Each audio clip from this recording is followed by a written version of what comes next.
nodded. 13th in the long run, this is the only way. We finally understood that.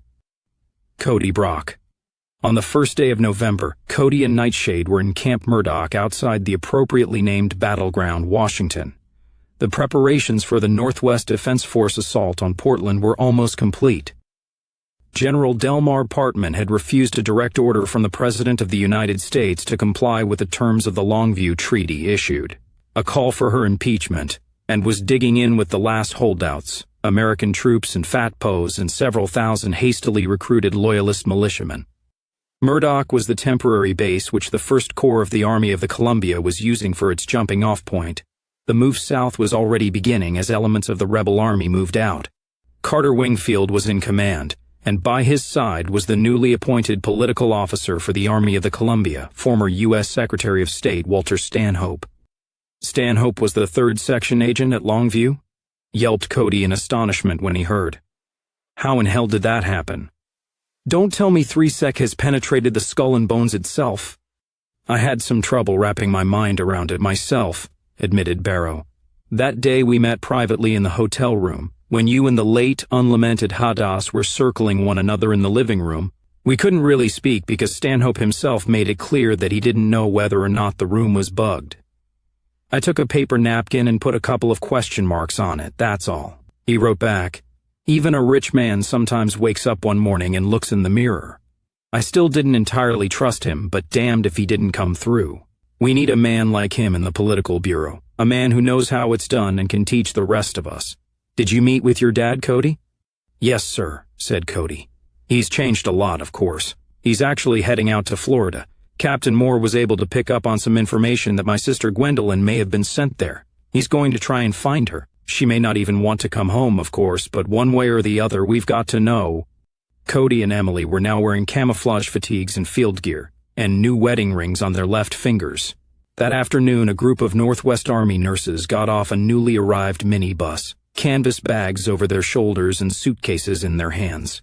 They were wearing NDF, H.A. Covington, camouflage fatigues with white and scarlet Red Cross armbands around their left sleeves. It looked as if the quartermaster had run out of the sassy little female berets, because these women were wearing the alpine fatigue caps of a line unit on top of braided, clipped, or bunned-up hair.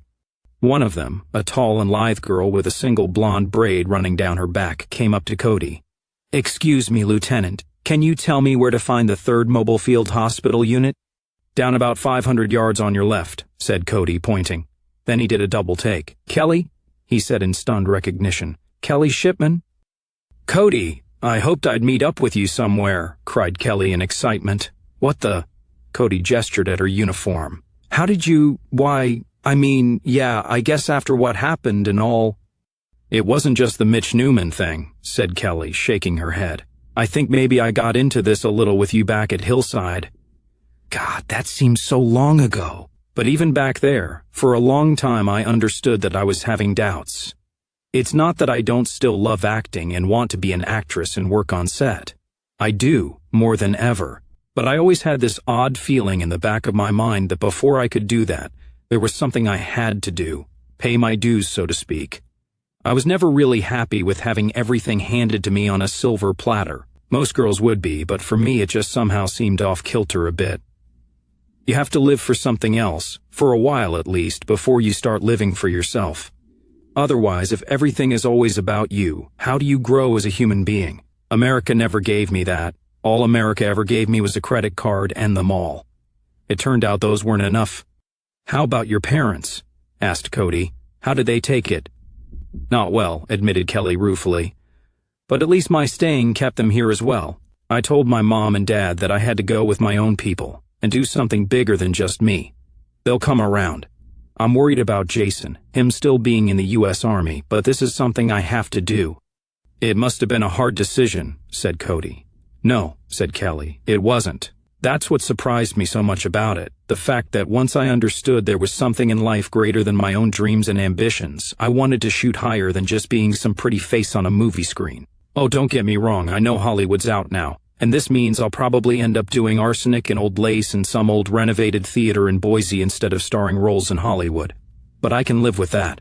In fact, in a way I think might enjoy being a real actress with a small audience of real people than some kind of icon that multinational corporations use to sell people junk they don't need. Good grief, is that a wedding ring on your finger? Yeah, he said, holding it up. Emily? Yup. She's around here somewhere. Right behind you, said Nightshade, coming up on them and holding up her own ring on her left hand, slung M16 over her right shoulder. Well, looks like Betty Grable decided to try out for MASH. Hi, Emily, said Kelly with a smile. How'd a skinny broad like you ever beat a hottie like me out for a guy like this? I'm a good listener, and I laugh at his jokes, said Emily. That, and I can suck the lug nuts off a timber truck. Okay, I don't think we'll go there, said Kelly primly. Speaking of hunks, how's things going between you and our own 007, said Emily. I'm kind of seeing him, yes, said Kelly with a sudden blush. When we can. He's off somewhere doing a spot of Cloak and Dagger, as he puts it. He's told me a lot about both of you. You're both up to 007 class the way he tells it. Boy, did I miss out on you two in school. Still waters run a hell of a deep, don't they? Jack Flash a good man, said Cody seriously. You could do a hell of a lot worse, Kel. So do you know if you're coming with us when we move on Portland, which should be any day now? Somebody's going to have to sew you guys back together, said Kelly with a sigh. I wish there were another way to get freedom and justice besides this.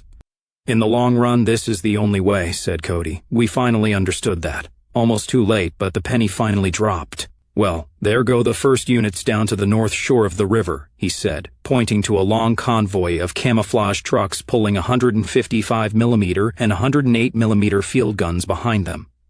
This time, when Partman opens up with his artillery, he'll get a dose of his own medicine. I've noticed that the United States doesn't like getting a dose of its own medicine.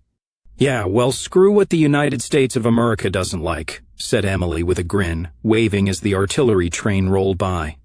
In case you hadn't noticed, they ain't in charge anymore. The trucks roared southward down the highway, the heavy guns rolling behind them, and the Northwest troopers' machine guns leveled over the cabs, at the ready to fire on any of the slave master's dogs who... H. A. Covington dared to bark. Loud over the speakers boomed the rocking battle cry of an earlier generation. Look what's coming up the street. Got a revolution, got the revolution. We're volunteers of America, volunteers of America.